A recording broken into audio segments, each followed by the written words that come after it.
Inna lillahi wa inna ilaihi raji'una. A ƙasar Mali, ‘yan ta'adda sun kuma taso da wasu hare-hare domin cimma abin da suke so su cimma. Sai dai gwamnatin ƙasar Mali ta bayyana cewa ta daƙile hare-haren ‘yan bindigar a birane guda 5.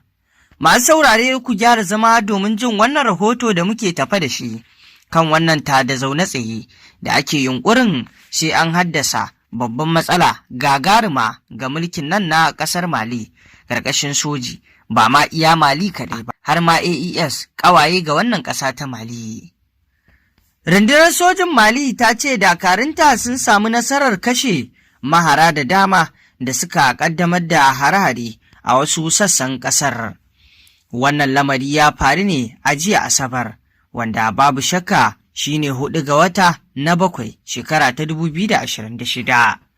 Wannan na zuwa ne a daidai lokacin da ƙasar ta Mali ke ci gaba da ƙoƙarin yaƙi da matsalolin tsaro da suka mata da baibayi. A wata sanarwa da rundunar ta fitar, ta ce yanzu an samu kwanciyar hankali a cikin ƙasar bayan hare-haren 'yan bindigar da ta daƙile shi. Ta ce maharan sun kai hare-hare a birane guda 5 wanda babu shakka sun yi ƙoƙarin su haddasa babban matsala. Inda wannan wato birane guda 5 su ne wato Alguelhok da kuma Anifis da kuma Gawo da ke arewacin ƙasar, sai kuma Kenroba da ke kudancin babban birnin ƙasar Bamako. A birnin Sebare, dakarun sun kashe 'yan ta'adda guda 20 kamar yadda sanarwa ta bayyana, sannan ta ƙara da cewa an kashe guda 6 a birnin Gawo. Sai dai sanarwar ta ƙara da cewa rundunar ta yi asarar wato mutum 1, sannan an jikkata guda 4. Tuni dai 'yan ƙungiyar Aware ta Azuwar Liberation Front FLA suka wato ɗauki alhakin ƙaddamar da wannan hare-hare.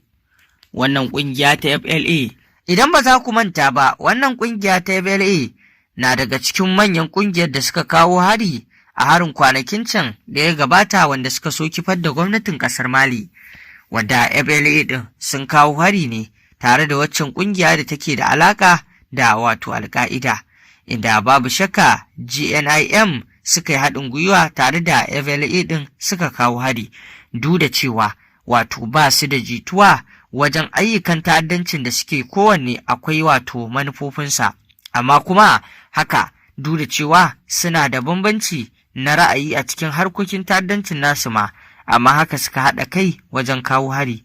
Ana mamakin yanda suka samu haɗin kai a tsakanin su. To masu saurare, ƙarshen rahoton kenan. Me za ku ce kan wannan al'amura na harkokin ta'addanci da ke faruwa a waɗannan ƙasashe na AES? Muna so mu ji ra'ayinku. Mun gode.